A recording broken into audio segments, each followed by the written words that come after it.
Hello po mga kababayan, si Dante Maravillas. O yung mga multong mula sa Davao, nangabuhay mga kababayan sa Senado. Bakit niya Mr. Maravillas? O ito yung balita ng ABS-CBN News. Escudero approves admission of Las Cañas affidavit as an exhibit. Presiding Officer Chis Escudero approves the admission of Arturo Las Cañas affidavit as an exhibit. Las Cañas is a self-confessed Davao Death Squad hitman. The affidavit, which implicates Vice President Sara Duterte in alleged extrajudicial killings, has sparked significant debate regarding its credibility in the prosecution's case. Una nang nag-object yung defense, mga kababayan dito, pero inapprove pa rin mga kababayan ni presiding Senator Judge Chis Escudero ang admission ng affidavit po ni Las Cañas. Tapos sa Mr. Maravillas, lalong manginginig nito ang depensa ni Sara Duterte. Kasi po, hindi lang po ito basta usapin ng AGK.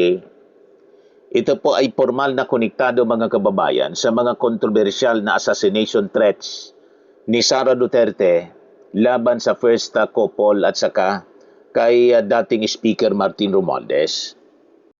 So sa pagpasok mga kababayan ng 186 page na Las Cañas affidavit bilang exhibit, lalong pinapalakas nito, pinapalakas ng prosecution ang argumento na ang mga banta ng Vice Presidente ay may pinagbabasihang pattern of violence mga kababayan na nagsimula pa sa Davao. Yung Davao Mafia na tinatawag, yung Oplan Tukhang. So ito ang tinagurian pong NBI bomb. Ito yung Las Cañas affidavit as proof of capability ni Sara na magpapatay ng tao. So ano yung legal link mga kababayan dito?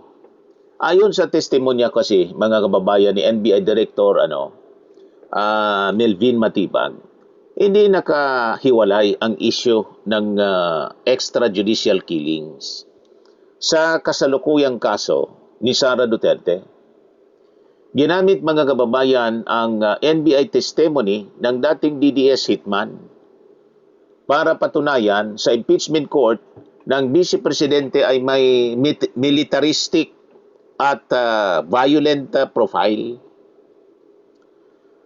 So, isa po siyang strategic punch, mga kababayan. Ginamit ito ng House Prosecution para sagutin ang depensa na biro o seryosong emosyon lang ang sinasabi.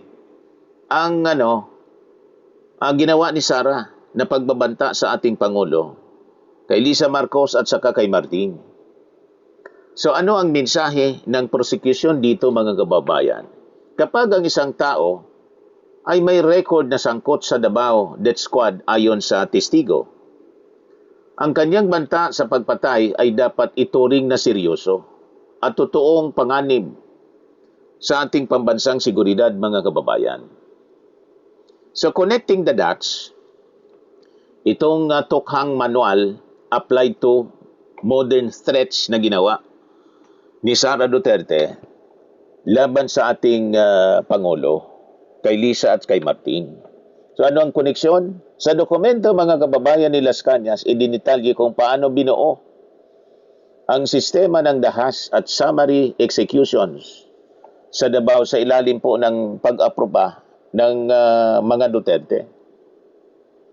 So ano ang law in logic dito mga kababayan? Ginamit ito ng prosecution para ipakita ang logic ng krimen o yung tinatawag na modus operandi sa Davao. Kung kaya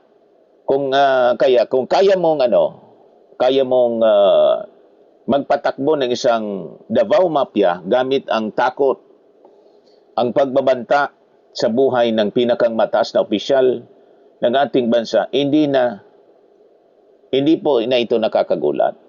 ito ay pagpapatuloy lang ng nakasulat sa kanilang marahas na pamumuno sa Davao. Yan ang ibig sabihin nito, mga kababayan. So, yung defense na overruled yung kanilang pag-object, mga kababayan, na magamit ito. Silyado na po ang legal trail dito. So, yung defense spin ay, mga kababayan, basag. Basag na basag yung defense spin.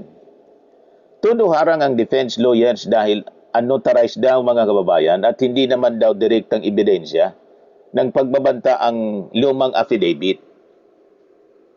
Now, ano yung legal reality dito, mga kababayan? Sa ilalim kasi ng rules on evidence, pinayagan ni Senator Chis Escudero ang pagmamarka. Hindi kailangang patunayan mo na 100% na totoo ang laman ng affidavit para imarka ito. Sapat ng katotohanan na ito ang opisyal na basihan at dokumentong ginamit ng National Bureau of Investigation sa kanilang investigasyon para habulin ang mga banta ng Vice Presidente. So para sa karaniwang tao, ang eksena ay parang isang taong nanakot na may sasaksakin.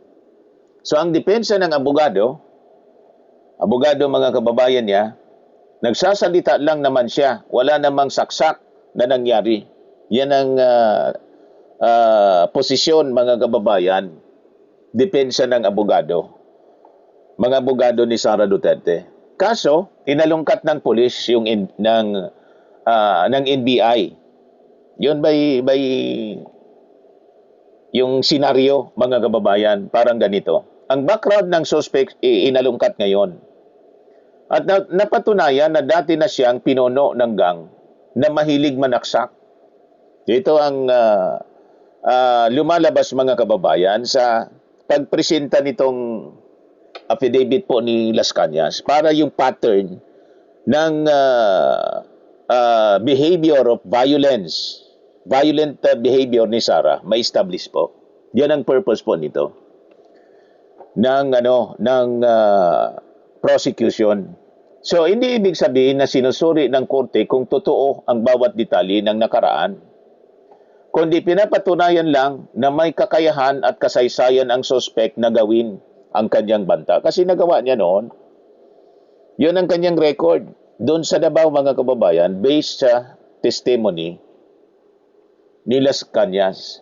So ang pagbabanta sa Pangulo ay naging mas mabigat dahil ang multo ng Davao Death Squad ay opisyal nang pumasok, mga kababayan, sa usapan dito. Sa pag-aproba ni Chis Escudero sa admission ng affidavit po ni Las Cañas. So let's call a spade, mga kababayan, a spade. Ang pagtanggap, mga kababayan, sa Las Cañas affidavit ay isa sa pinakang malaking bangungot ng depensa dahil formal nitong pinagdugtong ang madilim na kasaysayan ng Davao at ang marahas na retorika sa kasalukuyan, mga kababayan. Hindi pwedeng sabihin joke lang. Unang-una, sinabi ni Sara, no joke, no joke. So wala na yon. Walang joke dito kasi no joke nga. And he said yes, iyan ang sabi ni Sara. Yung pagbabanta sa buhay ng Pangulo, kung ang mga ebidensya ng nakaraan ay sumisigaw ng karahasan. Yan ang punto dito, mga kababayan. May pattern po eh. Yung behavior niya talagang may pattern. So, to the defense team, that's a major objection overruled, mga kababayan. At ang pattern ng dahas ni Sara Duterte ay hindi na po maitatago.